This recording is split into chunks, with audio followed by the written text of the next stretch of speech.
Welcome to Sports Spectrum, the sports and faith podcast that brings Jesus back into the conversation. Here's your host, Jason Romano.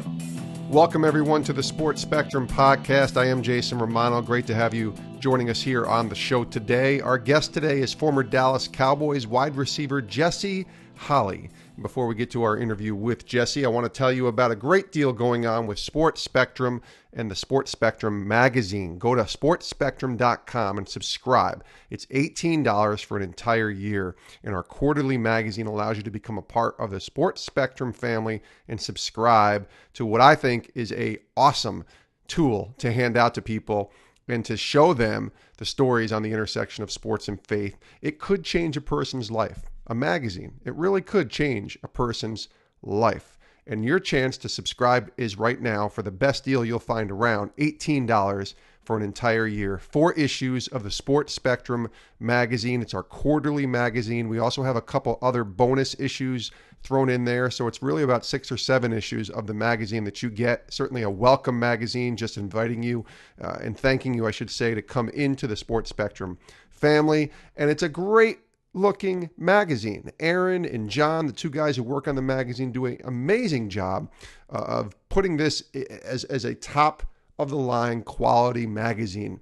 It does not look like a second grader made it. It looks really good. And the articles in there are really excellent as well. And they feature quite a bit of the podcast here. And there's devotionals in there and just great stories, great pictures, really an awesome tool and a great idea for a gift to give to someone this holiday season. So your chance to subscribe to the Sports Spectrum magazine is now $18 for an entire year. Go to sportspectrum.com and subscribe today.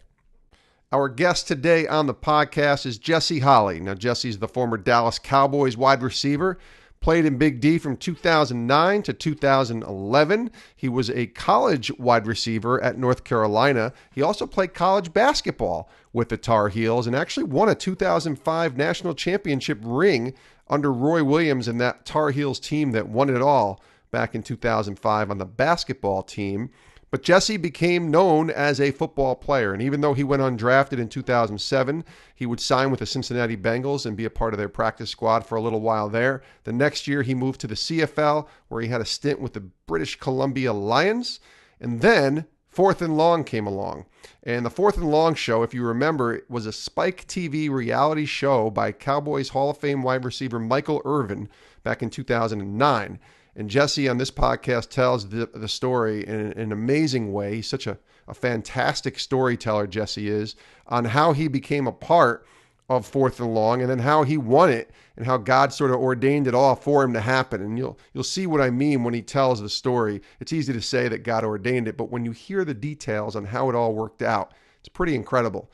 But Jesse didn't just win this reality show. And what it was an opportunity to have a tryout and have a spot on the Cowboys at training camp, but then he had to make the team, which he did not. He actually got cut, but then was brought on to the practice squad, and he worked his butt off on the practice squad in 2009, and in 2010, he was still on the practice squad, but then got promoted to the 53-man roster and was a special teams ace for the Cowboys, special teams captain for a couple seasons. In 2011, he finally got his shot, specifically in week 2, on the field as a wide receiver, and had his moment. His greatest catch, his greatest play of his NFL career in a Week 2 game between the Cowboys and the 49ers in 2011.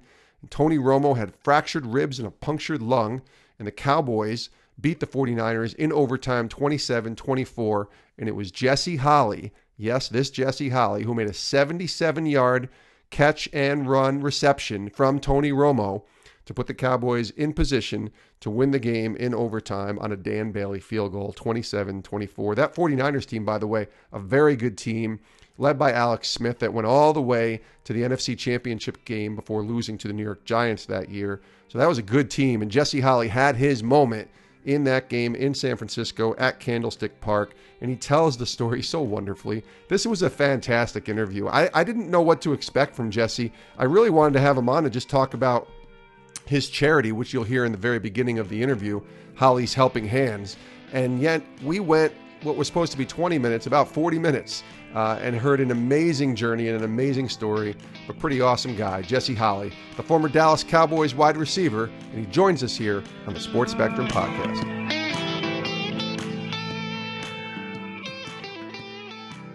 Jesse, welcome to the show. What's going on, Jason, man? I'm glad to be here, man. Thank you so much. Yeah, I'm grateful to have you come on the show and looking forward to hearing about your journey. Your journey is an awesome one. Certainly God playing a huge role in your life. But let's talk about right now for a second. It's the holiday season. And before we talk some football, let's talk about what's happening with Holley's Helping Hands and the great work you're doing in Dallas with that. Tell us about that. Well, Jason, thank you so much for giving me the opportunity to be here and even talking about this off the gate. Holley's Helping Hand is something that I started, maybe about 8 years ago. And what it basically was, I was on a plane back from a preseason game, and I kept saying to myself, Jess, do something greater in your community. And I remember looking at myself and literally just took a look from my head to my toe and all the clothes that I had on. I had on $200 sneakers, $150 jeans, $100 shirt, $300 belt. And I'm saying, I have all this stuff on me, but what am I doing for my community?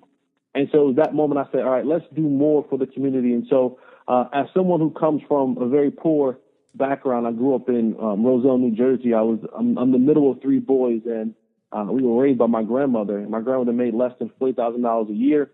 And so there were a lot of times where Christmas was very, very tight, if Christmas came at all. And I remember how I felt as a child to wake up for Christmas and, not have gifts and not have toys and not have something to talk about when I came back to school, or something new to wear when I came back to school. And my grandmother always told me, if there's something that you can do, if you can give to someone else, even if it's just a little bit. And she demonstrated that to us in the way that she raised us and how she would take kids in the neighborhood, and we didn't have much, but if there was, an extra popsicle to give it to a kid in the neighborhood, if there was an extra, bag of chips that you can share with the kids in the neighborhood. And she was always about giving, even though we didn't have much. And so, that was resonating in my mind when I was thinking about what I wanted to do. And during Christmas, I thought was a perfect time to do it. And so I got a team together and we reached out to some people in the DFW area, and we wanted to find families who had children that were in need for this holiday season. And so what we do is we find about, anywhere from 8 to 15 families. My goal is to ultimately have 50 kids that I give a Christmas of a lifetime to. And we ask the parents for a list of wants and needs. What do the kids want? Because we don't want to miss that factor, right? Some kids need coats and socks and shoes and clothes and stuff, things of that nature. Yeah. But that's all fun and well and good. But again, a kid wants to open up a toy, a gift that they've had their eyes on for Christmas. So we also ask them, what are their needs and what are their wants? And I partnered up with Old Navy at Grapevine Mills Mall, and we go and we shop for all the clothes for the kids. We get them, new outfits and underwear and socks and coats and whatever they need. But we also try to find them a gift that they wanted for Christmas. Now, some people may ask for Beat by Dre's, right? It's like we can't afford Beat by Dre's, but hey, we can afford a nice pair of headphones that may not be Beat by Dre's, but it gives you something to listen to your music in or whatever it is. We can't afford PlayStations and things of that nature. Every now and again, I've had a PlayStation. I've had a donated to me. I've had a PS, whatever they are, PlayStation and the Xbox I've had donated to me. So sometimes we get things like that, but for the most part, we want to make sure that they have those things. And then I invite all these families. All right, I go where families become family. I invite all these individual families together, and we have dinner at Dave & Buster's. Dave & Buster's does a great job with giving us the space and supplying the food for us and stuff like that. And so we come, and I bring all these families together, and we have one big dinner, and then I surprise the families with these huge Santa bags, individually wrapped for each one of the children that we have that night. And they come up and they get their bags, and it's just our way of saying, hey, here's what we can do, love one another. And again, I'm huge on the things that my grandmother taught me, and it taught me about legacy. And that's how you start a legacy. Is these kids now who are sometimes 6, 7, 8, 10, 12 years old, they never met Yvonne Holley, my grandmother, right? But 20 years from now, when they become adults and they're giving back to someone else, they'll say, well, I remember a guy named Jesse gave to me when I was 10. And, that's how you create legacy. And they'll never know who Yvonne Holley is, but they because of her giving and her teaching me, her legacy lives on forever, and my legacy will live on forever, and so on and so forth. So that's what we do with Holley's Helping Hands. And so with people's gracious donations, that's how we're able to supply all of these families and children with gifts and clothes during Christmas. And I loved how unashamed you are on Twitter asking for donations. I think it's great. The more the merrier, because we know where this money is going. We know it's going to help kids and provide and give them a great blessing at Christmas. The simplest way, Jesse, for people to donate, and I'll repeat this, and we'll repeat this at the end of the interview, but what's the easiest way for them to go donate? Well, you can, if you have Twitter, you can go on Twitter, and my Twitter name is @Mr. 4th and Long. And then the link is in my bio. You can donate right there. And if you don't have Twitter, I don't have many other social media networks, but you can also, you can email me, and it's Holley's Helping Hand, HOLLEYS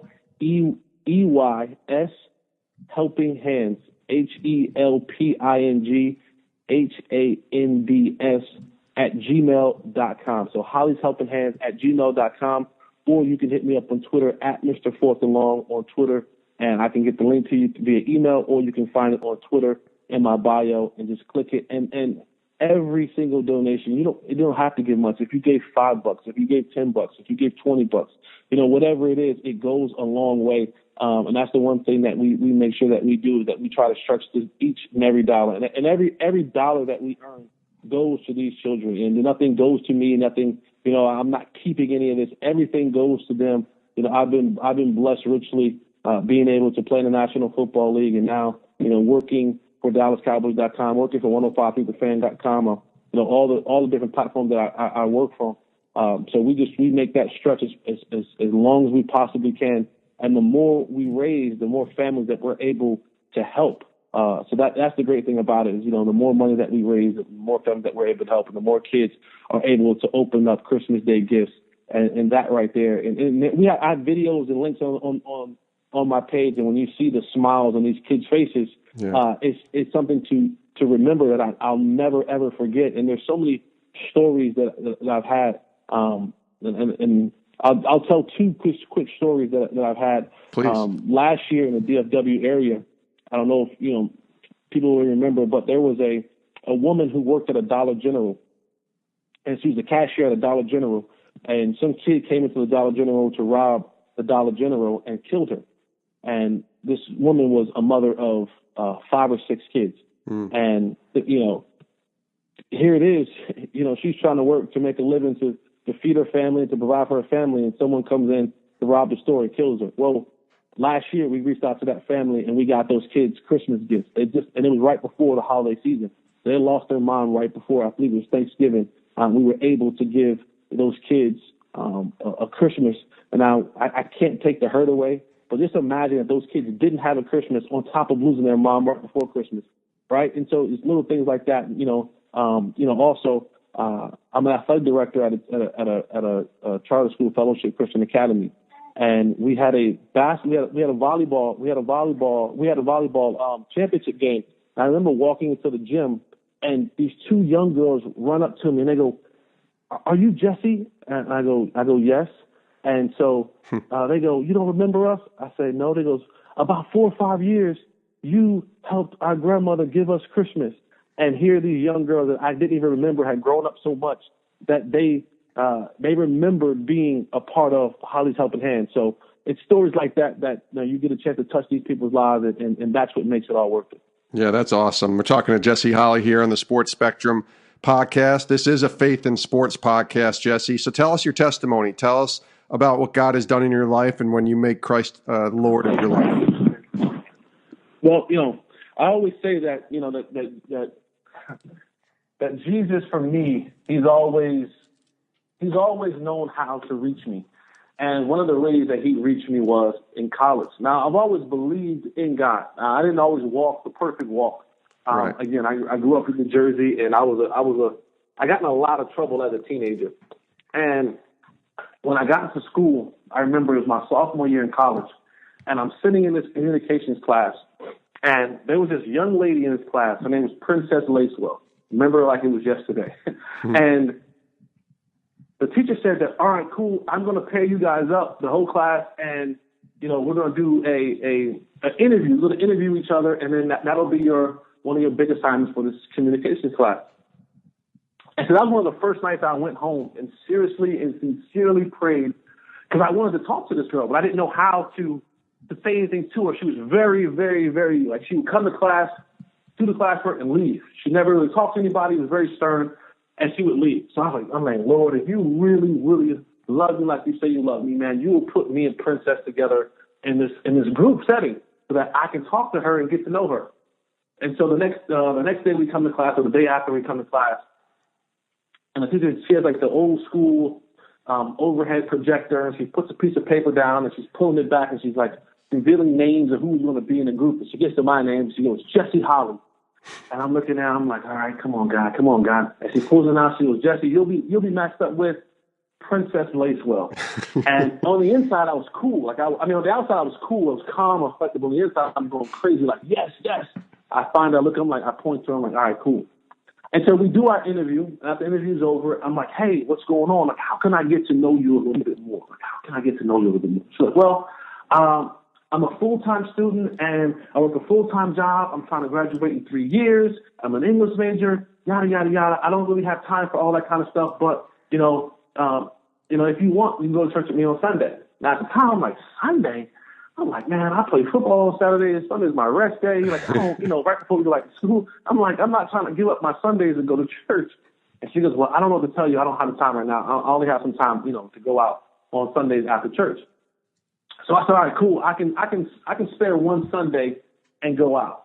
So we go to church one Sunday, and I have no idea what the pastor's saying. I have no idea what the word was, any of that. I just wanted us to go to dinner lunch after church, and for me to spend time on. So we do that, and I'm like, hey, did you have a good time? She's like, yeah, I really did have a good time. You're really nice. You're really sweet. Yada yada yada. I'm like, great.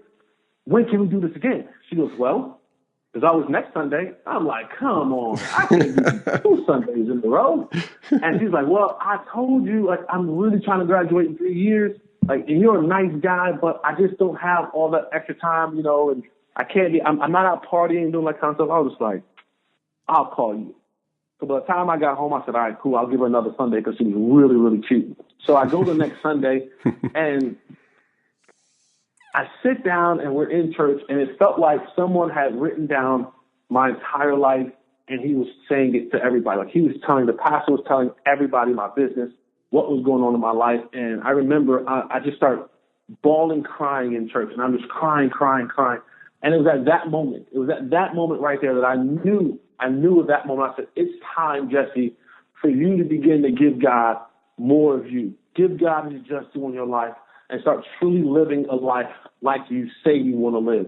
And it took God trying to reach me. And I'm sure there were many other times, and there was many other ways and signs and signals and messages that he was sending to me that I either ignored, that I either just missed, or whatever it was. But it took him to send this pretty young girl into my life for me to get me into church, for me to hear this word from the pastor. And that was the moment where I said, okay, here's where I'm going to begin to live a life for Christ. And it was because Princess got me to come to church, and it got me to hear this word from God. And so that was the moment that it happened for me. That's so cool. That's such a great story. And I wonder for you, because as we move through your journey and you go undrafted and you end up, in the Bengals organization for a little bit, and then the CFL, and then you mentioned Mr. Fourth and Long, which is your Twitter handle. And for many who don't know the story, I know certainly many who do. I grew up and still am a Cowboys fan, so I certainly remember it. Fourth and Long was a reality show in 2009 that Michael Irvin had put on Spike TV, and you were a part of it and won the competition to get an invitation to play with the Cowboys. Tell me about how that all came about and how you ended up on that show.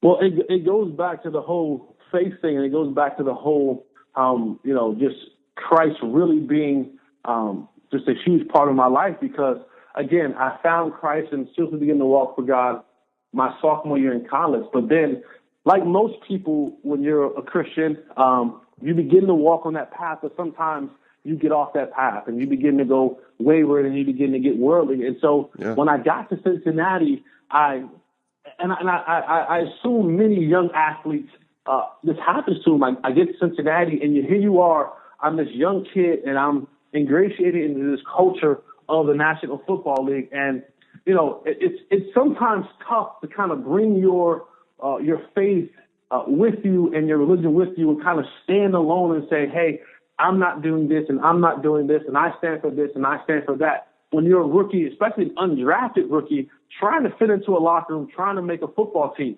And so here I was in Cincinnati, young kid. I didn't know anybody. I'm in the locker room with Chad Johnson and T.J. Hutchinson and Chris Henry. Like, these are all the guys, and Rudy Johnson and, all these guys I'm in the locker room with. And that time, that Bengals team was a pretty veteran team, older team. Wasn't many young guys on that football team. And if you remember, that Bengals team was also a team, that stayed in a lot of trouble. Guys were always getting into something. Yes. And so here I am. I'm trying to fit into the culture of what the locker room was. And I'm not studying my playbook and I'm not doing what I'm supposed to do. And I'm out partying and I'm out hanging out and I'm spending money excessively that I don't even really have. And I don't really understand the concept of the NFL and how this thing can be taken away from me at any point in time. Because at that point in time in my life, I was always the guy. I was always the starter. I was always the guy who was playing. So I never knew anything but that. And, I got into the whole party scene, flying girls in and out. If you know anything about the Cincinnati area, you got CVG Airport, you got Dayton Airport about 40 minutes away. So I was flying one girl out of CVG. The next girl was flying into Dayton Airport. And I would drop one off and we'll pick one up all on the same day. And so here you have this cycle, going on. And here God has given me this gift to be able to play a sport, right? 1% of 1% makes it to the National Football League. And here I am in the National Football League, and I'm doing everything else than what I'm supposed to be doing here as a football player, as a Christian man, all of these things. And then one morning, about like week 8 or 9 of the season, I get a call. Probably like week 7 or 8 of the season, I get a call. I'm sitting in my room. It's a Tuesday morning, day off, and it's the owner. It's Mr. Brown, and he calls me and he basically says, "Hey Jesse, thank you for your services. In this league, it sometimes comes down to a numbers game, and you happen to be the low man on the totem pole. Thank you, but we're going to release you." And at that time, I had no clue what that meant. Like, I didn't know, like, what does low man on the totem pole mean? Like, what do you mean? Like, how do I fix that? How do I change low man on the totem pole? And it left me at a place of almost depression. I didn't leave my apartment. I didn't leave Cincinnati for a while. I was embarrassed. I was too embarrassed to go back to New Jersey because you don't want to be the guy. You hear all the stories of, oh, he'll be back. He's just like the rest of us. He's no better than us. Right. He may have went to college and he may have went to North Carolina. He may win a national championship, but he'll be back. He'll be back. Don't worry. Just wait. He's coming back. And so I was too embarrassed to go then. So I packed up my stuff and went down to back to Durham, North Carolina, where I stayed with a family friend and hoping that, the phone would ring. And I'm like, man, my agent's like, hey, no one's calling right now. I'm like, man, come on, work something out. And, almost, the season ends and I didn't save my money right, and I was spending all crazy. And so here I am. I had to get a job. And so I'm working at T-Mobile in the morning time, and I'm like a mall security cop at night in a place called Tobacco Road. It was like it was like a little kind of small complex where I was a third shift security supervisor.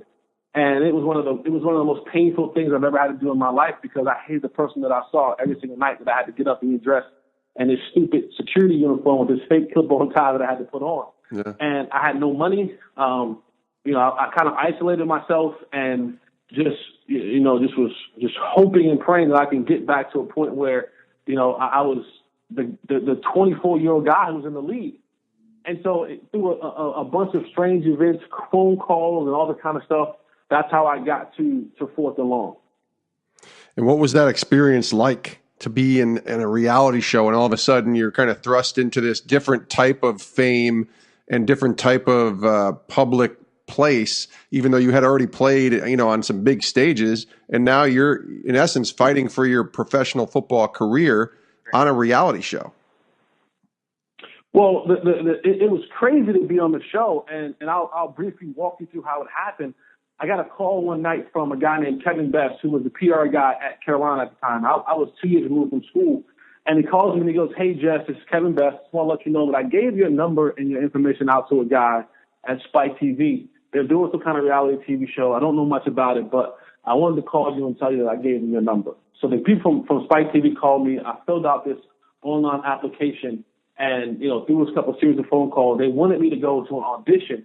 And they had 5 audition locations, one in Ohio, one in Dallas, one in Orlando, and 2 in California.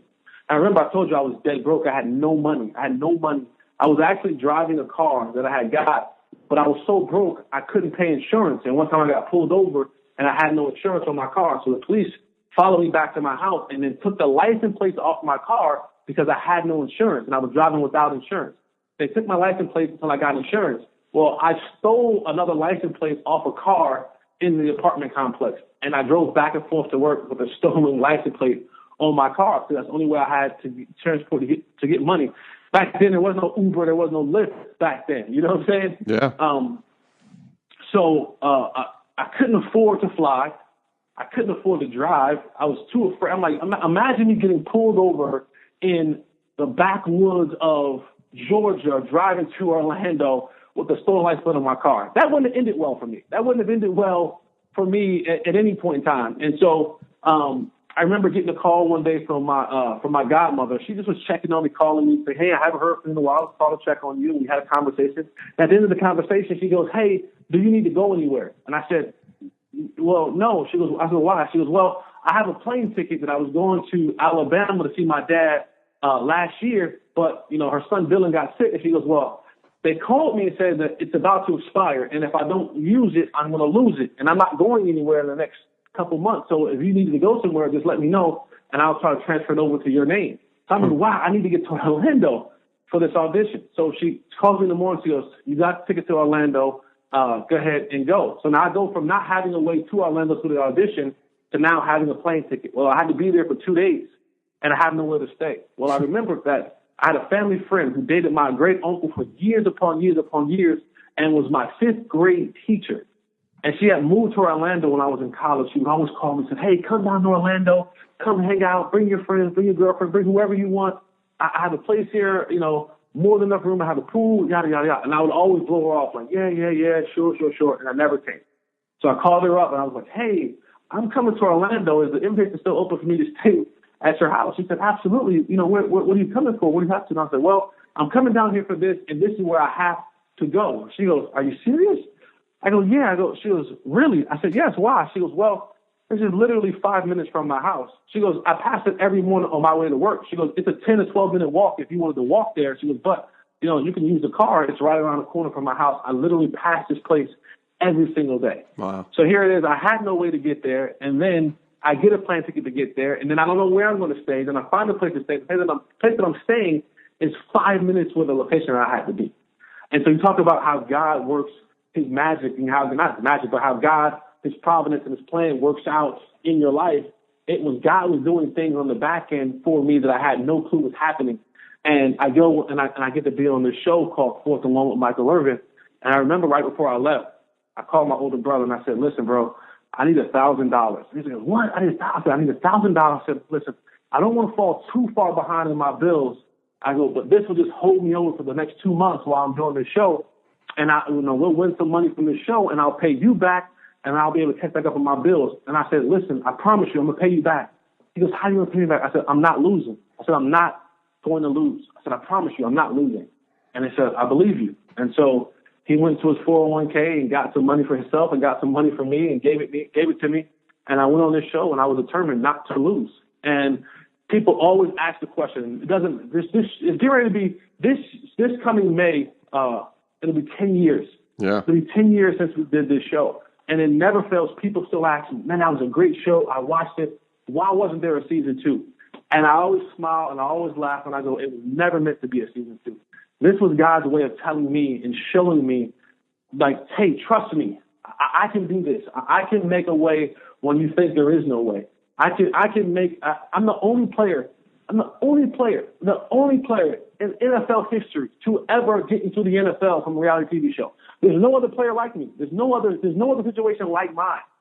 And that just shows you the uniqueness and the greatness of God. Is that He said, I'm going to put you back in the league, not in a way that you can say Jesse Holley did it, but I'm going to put you back in the league in a way that you can only say it was me. Because when you tell the story and you tell all of these situations and circumstances, you can't say it was you. You cannot put your name on this. You cannot take the credit for this because everything happened in such a unique way. There's no way that human can do this. There's no way that all of these things can fall in line and you be the one to take credit for it. And I remember after I won the show, the one of the producers, DJ, the guy who I met in Orlando, he said, I don't think you understand what just happened. And I go, what do you mean? He goes, well, let me tell you. He said, there were over 20, he said there were over 100,000 applications sent in. 100,000 applications sent in. He goes, between the 5 audition locations, we auditioned over 22,000 people. We met with and we auditioned over 22,000 people. He goes, from there, we picked 50 of you guys to go to L.A. to do, we had like a combine, we had to stay for like a week in L.A. He goes, out of that 50, we picked 12. Out of that 12, there was one. That one was you. He goes, so really, like, you had a better chance of hitting the lottery than you did to win this show. Yeah. So, it's God's way of saying this. I can do things like this that man can't do.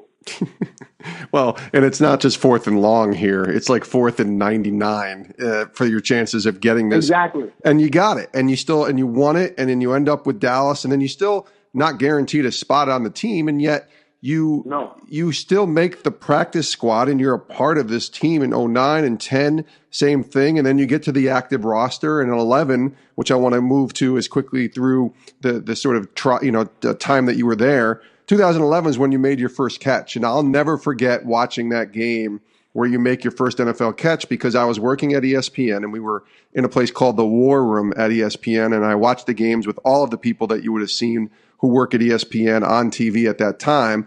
And it's the game where Tony Romo, I believe, suffers broken ribs against the Niners. Yep. It's so much different things happen in that game. Guys get injured and then it goes to overtime. And all of a sudden, Jesse Holley makes his first NFL reception. It's a 77-yard pass. I need you to walk us through your memories of that game and certainly that catch, because what stands out to me is after you make the catch, you go on your knees and you put your arms up and you're just like giving God the praise. And I'm up there not only cheering for the Cowboys, but I'm cheering for you because you just gave God the glory. Share the story with us. Yeah. Well, that was a very unique story because if you remember that season, week 1, we played in New Jersey against the Jets on 9/11. It was a great moment, but that game ended with a pick by Darrelle Revis. Des Bryant messed up his quad in that game. Yes. So he was doubtful to play the very next week. We still had the emergence of Miles Austin, and we later find out that Miles Austin, he had the chronic hamstring injury. So we come into this week, and I am. So we have Des Bryant potentially out as a game time decision. So all week long, I am the starting receiver when we go into 11 personnel, right? So it was Kevin Ogletree and it was Miles Austin. It was starting in 21 or 12 personnel. But whenever we went to 3 wide receivers, I was in that mix and practice all week. And I was the kind of guy who prepared each week like as if I was a starter. Like that's how I always prepared. So I'm practicing and I'm getting excited because I'm saying, man, this is going to be my first time really getting a chance to get some real meaningful playing time outside of being a part of the special teams, which I was like a special teams captain my years in Dallas. I was a core special teams guy and all that kind of stuff. And so all week long I'm practicing, the game plan is being built with not me in mind, but me in the game plan. And so we get to Candlestick and I'm excited and I'm ready to go. And I remember standing in the training room and Kevin Ogletree is sitting on the table getting his ankle tape. And I'm just kind of going over the last couple of things with him before we get ready to go out. And I'm just saying, like, hey, remember, KO, when we get this person out, hey, I'm coming in, you're going here, I'm going here, yada, yada, make sure that we're all on the same page. At the time, Coach Robinson was our wide receiver coach. He walks in, And I'm 6'3", 220 pounds. Coach Robinson was a smaller white gentleman. And Coach Robinson walked in, and as if I wasn't standing there, he looks at Kevin Ogletree and he goes, hey, change of plans. When we go to 11 personnel, you're going here. Never one time did Coach Robinson look at me or acknowledge me. And my nickname to call me was Holly Grove. And so Kale goes, well, I thought Holly Grove was going to go there. And Coach goes, well, not today. It's a change of plans. You're going to go there. Dwayne Harris will play your spot. And at that moment, I was crushed. Because I had thought to that point, man, I worked my tail off. What more do I have to show Coach Garrett, Coach Robinson, all these coaches that I am ready to play in this moment? So not many people know this, but the entire pregame that we're out there, I'm crying.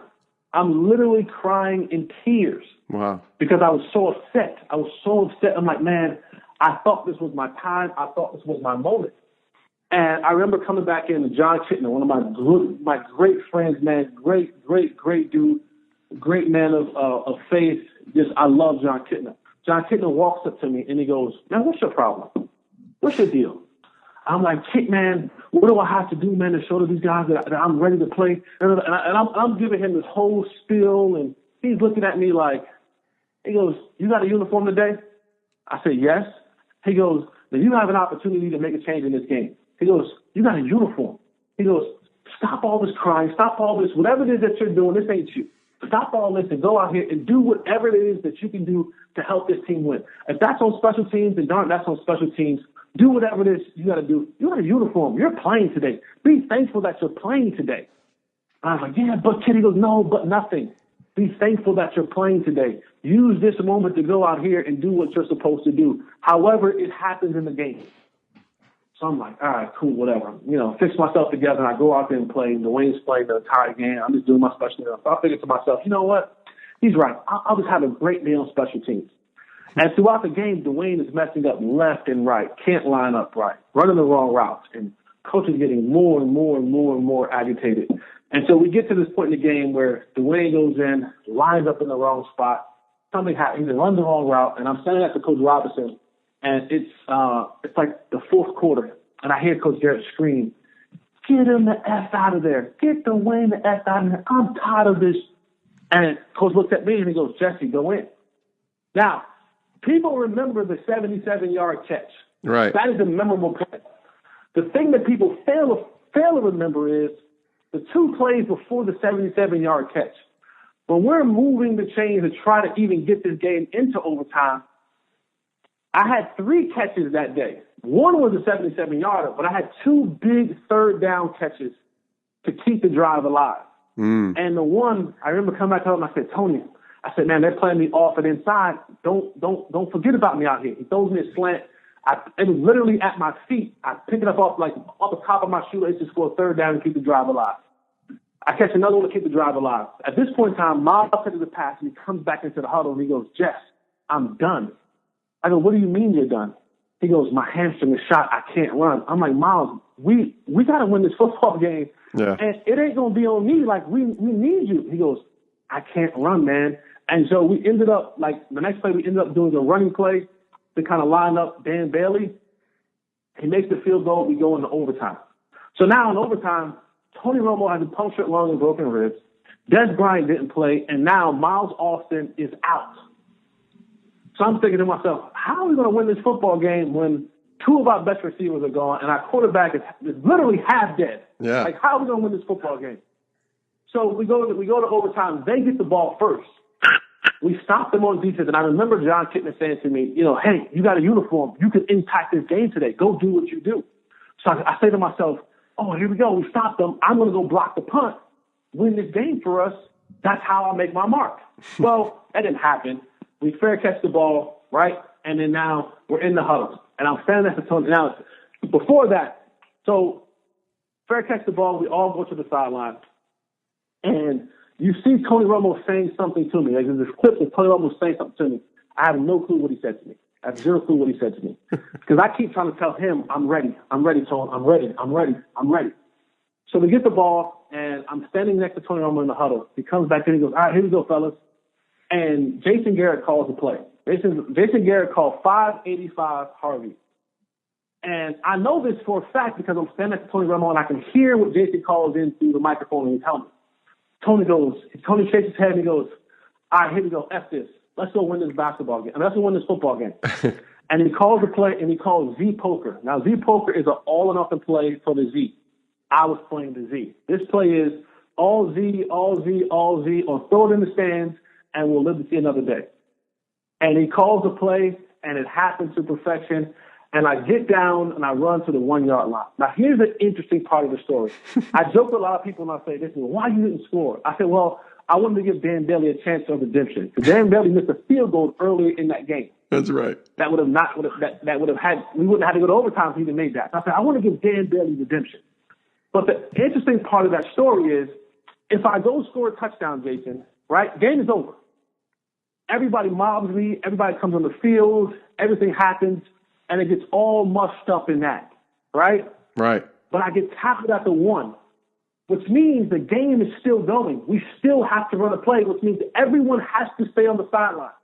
And it was my moment. It was my moment to give God the glory. It was my moment to say, in this time, the biggest play of your career, will you celebrate you? Will you do the kind of, hey, point at the name plate on the back of my jersey? Or will you give me credit? And the thing that I was always thankful for is that God didn't say, because God could have picked anybody to do fourth along with. He could have picked the Browns, could have picked the Jacksonville Jaguars. Both of those teams need publicity and probably would have done it. But God and Christ chose the Dallas Cowboys, the most recognizable franchise in the world. Yeah. The most recognizable sports franchise in the world. He picked that team. He picked one of the team's rival games against the Niners, and he picked that moment. He picked that moment when he knew everybody would be watching. And he didn't take away from anyone else. Miles Austin, if you go back and look at that game, I think he had 3 touchdowns for 100-something yards. Jason Witten, 100 yards and a touchdown. Tony Romo comes back in and has a heroic, Herculean effort. Even John Kitna comes in and throws for a touchdown and over 100 yards in that game. Yeah. So nobody had anything taken away from their shine, but God said, I'm going to give you a moment for you and for me. And it was that moment he was saying, what will you do? It was a testing of the faith. And he was saying, what are you going to do in this moment? Are you going to praise Jesse? Are you going to make this about Jesse? Or are you going to give me the praise? And that's when you see me on my knees, arms stretched wide, and I'm just screaming out, glory. I'm thinking out, thank you, Jesus. Glory to God. Thank you, Father. And I just keep saying, I'm in tears, and I can't stop saying it. And it was funny when we got to the meeting the next day. Some people laughed. And it was like, man, what are you doing? You're going crazy. And I remember John Kitna came to me and he goes, you think it's crazy because you don't understand where you came from. Mm. And I was like, wow, so that's where that moment came from. And that big play, that 77-yard play. I love that. We could talk for 2 hours about this stuff. That's such a great thing. But for time purposes, and I love how you tell it too, because you're very detailed and descriptive in it. And that's what you want to hear when you're describing the most important play of your career in many ways. But let's close it with this, Jesse, and I do appreciate your time here. What is the Lord teaching you? It's been 7 years since that play. You're doing analyst work now for Dallas, like you said, on 105.3 the FM and then DallasCowboys.com. And obviously great work with Holley's helping hands. But what is God right now in this season of life where he has you? What are you learning from him? What's he teaching you? I think the biggest thing for me right now is patience. And for a lot of people like me, and I mean like me, I mean male, right? Males have a hard time with patience. Yeah. We have a hard time sometimes with just being able to be submissive to God's word and to God's plan. And we think that, the male species, most of us are the alpha male type, and we just go and think, I got to do it. I think the biggest thing that God is teaching me right now is teaching me patience. And he gives me these situations, these scenarios where everything, he's like, in my timing, Jesse, not your timing, in my timing, not your plan, Jesse, my will will be done. My plan will be done in your life. And so that's the biggest thing for me is learning patience and learning that God's will and God's plan for my life is actually the best plan that I could ever think of. I could not think of a better plan than the one that he has for me. So for me, I have to sometimes, take a step back and be patient and say, you know what, all right, God, what are you saying? Lord, what do you want me to do? Where do you want me to go? How do you want me to approach this thing? Because a lot of times I just want to go. I'm all gas sometimes. And sometimes he's like, wait a second, son. No, not right now. And I start to have these things in mind. I'm like, man, I wanted to have this at a certain age and that at a certain age. And I look around me sometimes and I see people who have having success in my field, or who may have this that I want or that I want. And the Lord is teaching me patience. He goes, that's not for you right now. This is not for you right now. I'm working on this. And it always reminds me. He always takes me back and always makes me check his track record and go, listen, I got you. There's never a time that I didn't have you. Look at your life. Look at what you've been through. Each one of those moments and steps, I never let you go. You had to face some things because I needed your patience. I needed to have you worked out so that you're lacking nothing. And so that's the biggest thing for me is right now he has me in this holding pattern of be patient. And I know I liken it to this. I'm in this plane, right? And we've all been on planes where they say, all right, we're ready for takeoff. And then you get on the tarmac and you're sitting there and it goes, oh, wait, we have to wait. Yes, we're ready for takeoff, but, we're number 5 on takeoff. Yeah. And you got to wait. And we're all trying to get to wherever we're getting to. I'm trying to get home, or I'm trying to get to vacation, or I'm trying to get to this destination. And God sometimes says, hold on. Yes, you're in the plane. You're ready to go, and you're gassed up. And we're going to get to that destination. But right now, Jesse, you're number 5 on takeoff. You're not number 1. So you got to wait till number 1 goes. And then number 2 maybe 20 minutes from now. And then number 3 may be 40 minutes from now. So sometimes we sit on the tarmac and we're sitting in this plane that's ready to go. We're buckled in. We're strapped in. We got our magazines. We got everything. We're ready to go. Our headphones are in. And we're ready to go on this journey and get to our destination. But God sometimes says, hey, no, you're number 5 on takeoff. So you got to wait. You got to be patient. And as eager as you are to get there, and as bad as you want to get there, and you're in this plane and it's gassed up and it's revved up and you're on the tarmac and you're next to go, you're number 5. And so that's where I'm at. I'm on this tarmac. I'm on this plane, and I'm ready to ascend into the skies and get to that destination. But God has me in that place where He's teaching me, you're number 5. Be patient. I got you. The plane will leave. You'll get to your destination, but we'll do it on my time, not your time. He is Jesse Holley, the former Dallas Cowboys wide receiver, doing great work with Holley's Helping Hands. Again, check him out on Twitter at Mr. 4th and Long.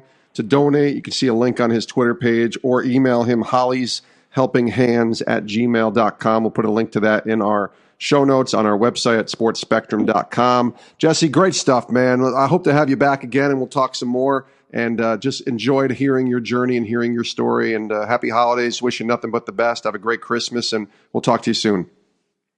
Jason, thank you so much, man. Thank you for using your platform for the kingdom of Christ, man. And just thank you for having me. And I hope that this message touches someone. It's just one person. That's all I need to touch, for one person to hear the glory of God. And that right there is more than enough. So thank you for using your platform for good. And thank you for your donation to Holly's Helping Hand. And any way that I can ever help you, man, just let me know.